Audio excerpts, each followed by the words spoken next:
Buenas tardes, yo soy Carlos Augusto García, soy urólogo del Hospital San Vicente Fundación, especialista en cirugía mínimamente invasiva, y mi enfoque actualmente es en la cirugía urológica oncológica. Hoy vamos a hablar sobre la salud masculina y la prevención y la detección temprana del cáncer de próstata.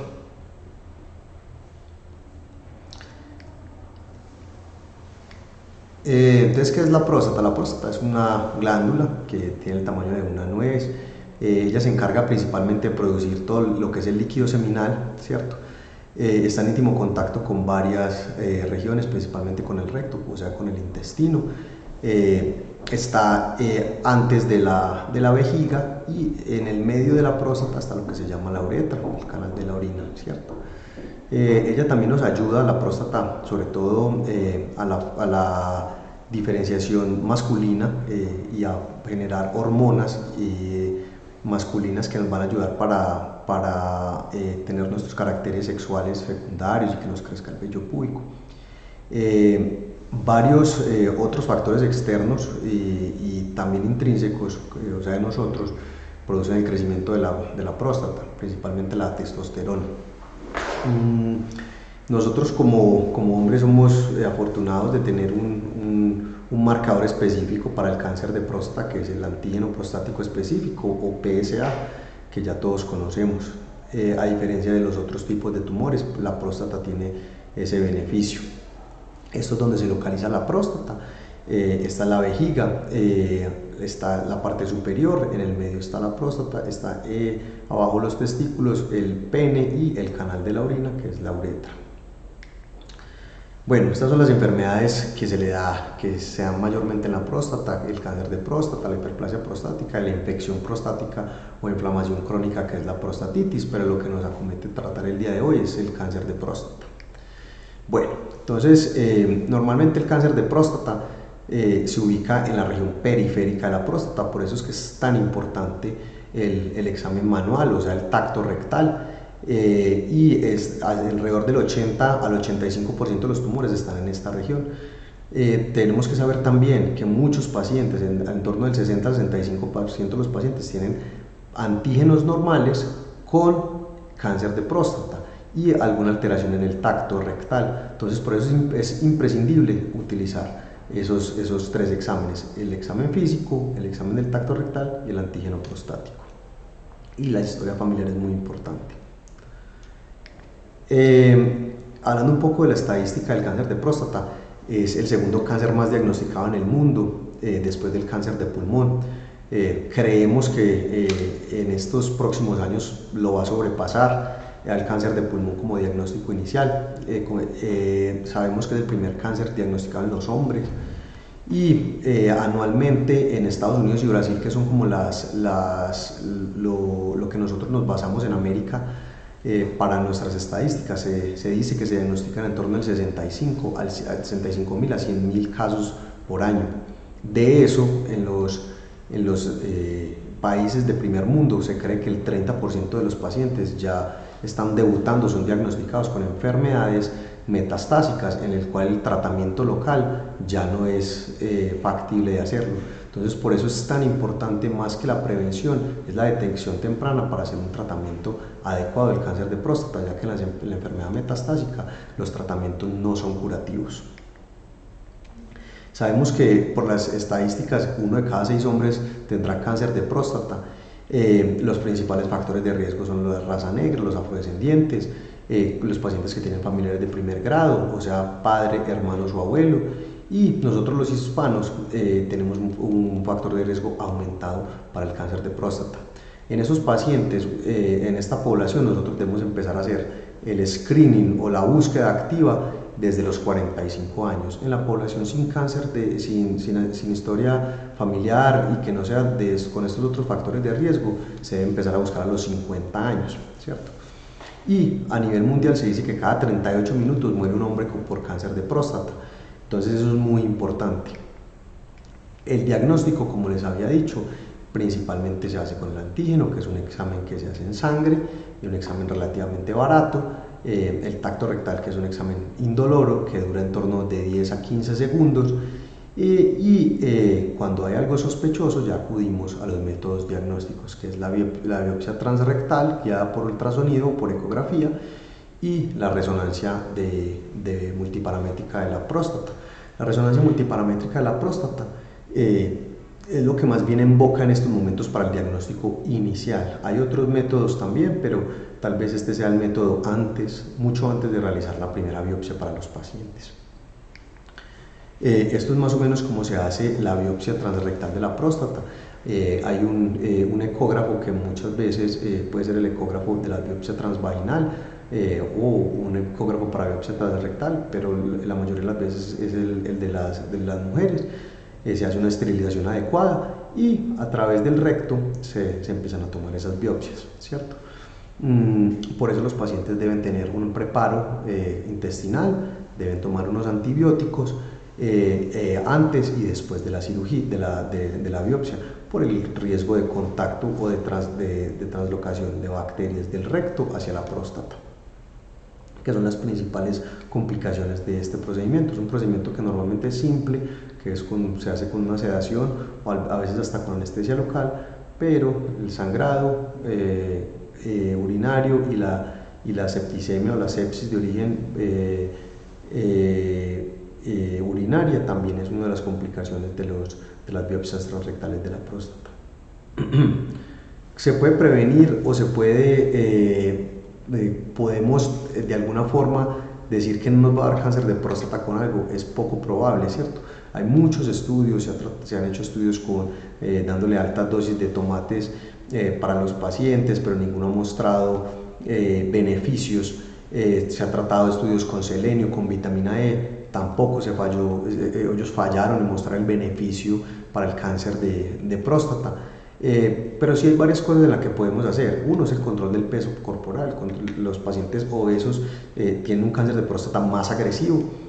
Las carnes rojas y las carnes procesadas están asociadas al cáncer de próstata, y no solamente a este, sino a otros tipos de cáncer como cáncer de estómago y los cánceres colorectales. Y los medicamentos, está el finasteride y el dutasteride, aún en estudios preliminares, pero lo que han mostrado es que no tienen beneficio para la prevención del cáncer de próstata. No hay una manera segura de prevenirlo, ¿cierto?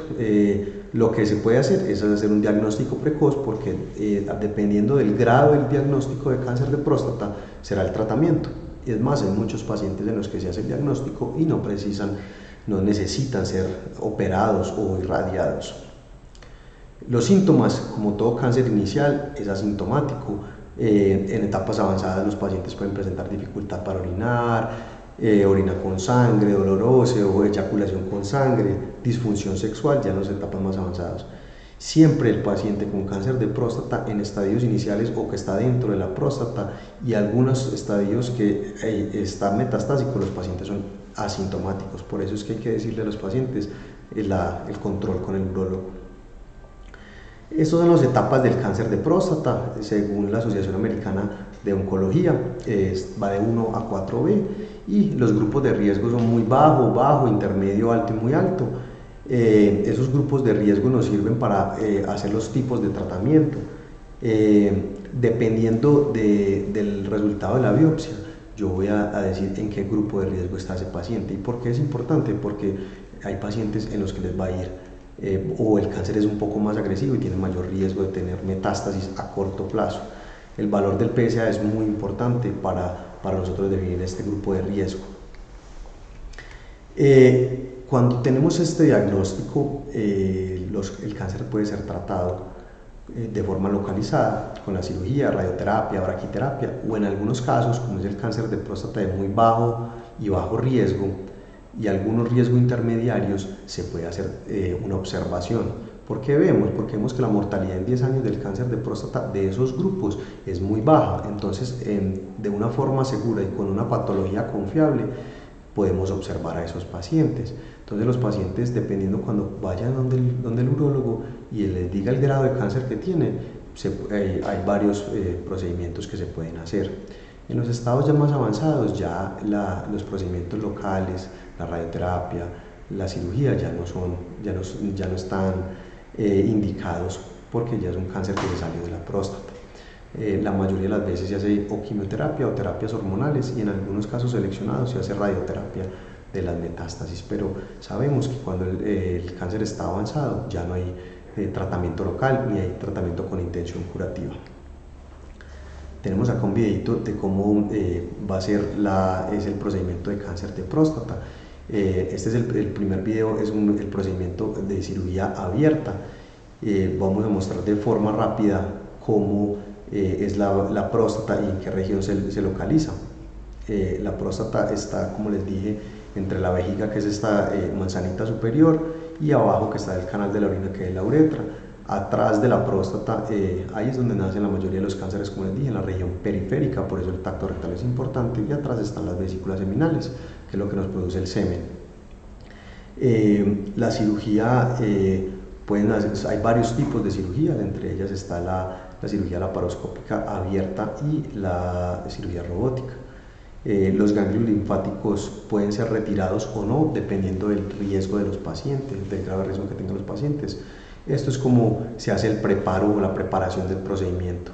Se hace con antibióticos, con anestesia general o anestesia raquídea asociada a la anestesia general, y siempre pues el paciente debe estar intubado.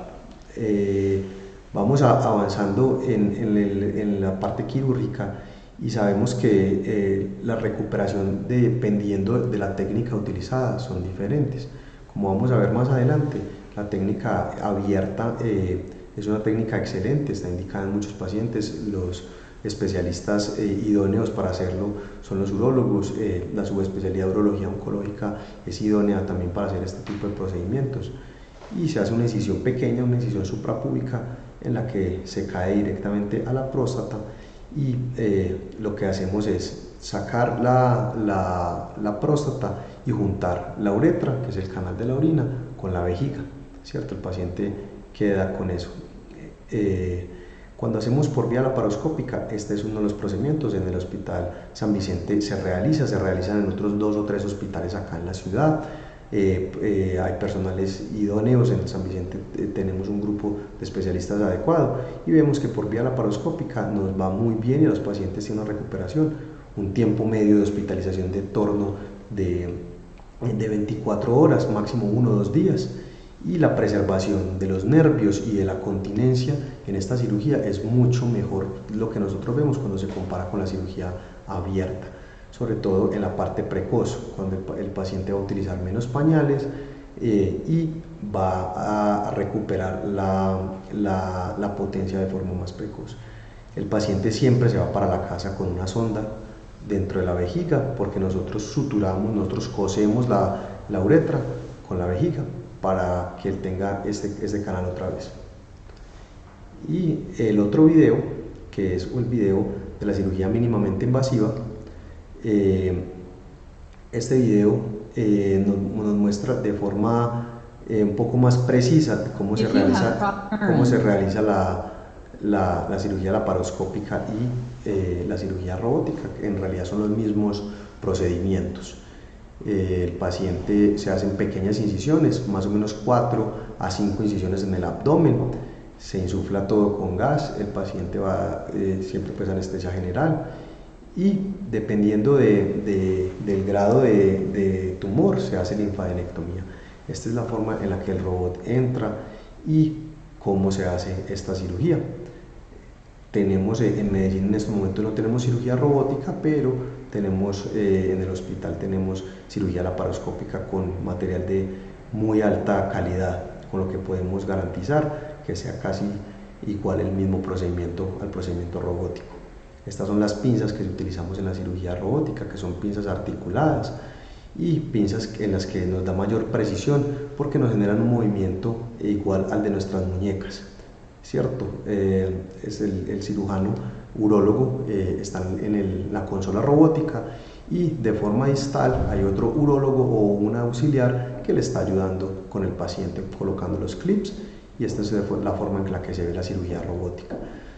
Si ustedes recuerdan en la diapositiva anterior, es casi igual en los mismos trocar. Y la ventaja que tenemos es que tenemos una visión tridimensional de los tejidos. Entonces esta es la consola y en los tejidos tenemos una visión tridimensional que nos va a ayudar de forma más precisa a la disección y a la preservación de los nervios. Y es exactamente lo mismo, se pasa la sonda y queda de 5 a 7 días el paciente con sonda. Entonces vemos acá los movimientos de la cirugía robótica que son un poco más delicados, lo que nos beneficia también con la cirugía laparoscópica. Bueno, los beneficios. Es un menor tiempo de hospitalización para los pacientes que tienen cirugía laparoscópica, menor sangrado, una mejor apariencia estética porque el paciente ya no queda con una incisión que es más o menos de 20-25 centímetros, sino que son pequeñas incisiones de 5 y de 10 milímetros. Y una continencia precoz mejor, o sea, el paciente que se le quita la sonda, uno de los riesgos que tienen los pacientes que hacen esta cirugía es incontinencia, pero con estos procedimientos nuevos la continencia precoz es mucho mejor, o sea, menos de 3 meses el paciente no va a estar utilizando pañales. Eso era todo lo que tenía para contarles hoy. Muchísimas gracias.